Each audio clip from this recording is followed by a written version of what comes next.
Greetings. It is the Pigskin Prognosticator bringing you Week 2 college football games, picks, and predictions. Got some really strong whiteout beer from Tim Barrel Brewing to help me get me through this. This is modeled after Leonard Postoses of Leonard's Losers, kind of a childhood hero of mine. So let's get on with it here at PubClub.com by the Pigskin Prognosticator. Okay, here we go. The optimism and excitement of week 1 has either been pumped up or deflated, depending on one's perspective or one's allegiances. In Gainesville, College Station, and Blacksburg, for example, they're already resigned to the fact that this won't be the year again. While in Athens, Oxford, Knoxville, and Norman, plus Columbus State College, and several other fun college towns, there is talk of titles. In Clemson, the fans are starting to wish that Dabo would actually put himself in the transfer portal, while in the other Death Valley, LSU fans are beginning to realize what Notre Dame fans have known all along, that Brian Kelly is the biggest tease of a coach as there has ever been in college football. At least another one is Florida State, which has already speared its chances of making the college football playoffs after only 2 weeks. Now on to this week's games. It's pretty lame week, so much so that the best ABC can offer, and its primetime afternoon telecast is South Carolina at Kentucky. All times here Pacific because the prognosticator lives on the West Coast. So let's dive into it. Texas at Michigan, 9 a.m. on Fox. The Big House has been the scene of 23 straight wins for Big Blue, but there's one big difference this time. Texas is coming to town instead of UNLV, Bowling Green, or any of the other weaklings who have been there during that time. Not just that, but if the first week struggles against Fresno State are any indication, this team is about to employ to the point that the name Rich Rodriguez will come to mind. The visiting Sox are out for blood, and while the program certainly has a rich history, especially lately, of seeing promise turn to dust, this is not one of those times. Winner, Texas. Arkansas at Oklahoma State, 9 a.m. on ABC. The 9 lives of Bobby Petrino have him back at Arkansas, and as long as the Pigs put up points like they did in the opener, the fans might even buy him a motorcycle for the bowl game. For their part, the Cowboys have all been handed the title to the what conference are they in again? With the defection of Oklahoma and Texas to the SEC. All they have to do is not mess it up. And even if the Pokes do get poked in the eye this week, it won't matter when it comes to the playoffs. Winner, Oklahoma State. Cal at Auburn, 12:30 p.m. on ESPN2. The Aubies got out of Berkeley with a W last year in a game that set offensive football back decades. The school has a tradition of piling up points against teams that resemble immobile tackling dummies early in the season, only to run into a brick wall when they face a team with a pulse.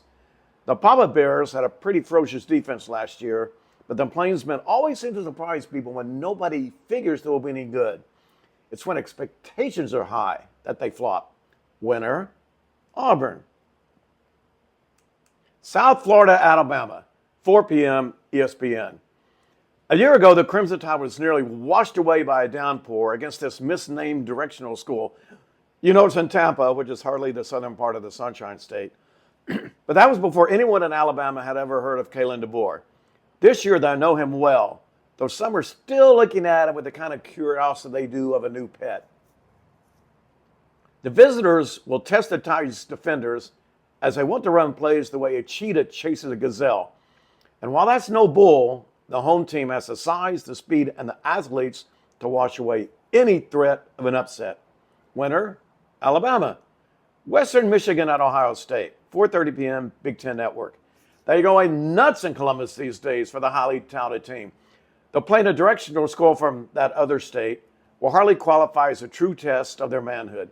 The Bucks don't stop here, and the first real challenge is not until mid-October when they play Oregon. Winner, Ohio State. Tennessee at NC State, 4:30 p.m. ABC. This game is in Charlotte. The UT folks, that UT Texas, are climbing the optimism trail toward Rocky Top and a brief sojourn to what they anticipate to be the friendly confines of the Carolina Panthers Stadium will not slow their progress. The contrast between the two teams cannot be greater. The boys in orange line up to volunteer for TDs, while the red-clad North Carolinians treat the end zone and often first downs as if they're going to receive an electric shock. So don't be shocked if this one is over by the second trip to the concession stand. Winner, Tennessee. Colorado at Nebraska. 4:30 p.m. NBC. Drama follows the Neons around the way the press does the head coach. They are overrated, overhyped, and overcovered. Well, except for one Denver Post columnist. Critics say, while supporters, mostly in Boulder, point out to the sold-out games and rising excitement. One thing is certain, Travis Hunter is legit, and Shiloh Sanders has plenty of practice running away from chasing offenders. There's also optimism in Lincoln, where the Shuckers hope they have found a quarterback and a way to protect him. If that proves to be the case, then they could very well stomp the Buffs. Winner, Nebraska. Boise State at Oregon, 7 p.m. Peacock. Buried in the backwaters of pay TV may be just what the Wilders need after barely sleeping past Idaho last week. The Broncos, while hardly the magic men of the Chris Peterson area, were still an offensive force and a threat to knock off any stray ducks at the LSU pond. At the OU pond. Let me do that again. They're still an offensive force and a threat to knock off any stray ducks in the OU pond. Hey, the Pigskin Prognosticator occasionally slips up. Either way, the feathers would be flying around Austin. Winner, in a close one, Oregon. Utah State at USC. The strangest sight for this game will be seeing the men of Troy on the Big Ten Network. So excuse Traveler if he gets turned around a time or two after Trojan touchdowns, of which there'll be plenty. USC. And that's the Pigskin Prognosticator, week 2, and I think I need that beer right now. Cheers.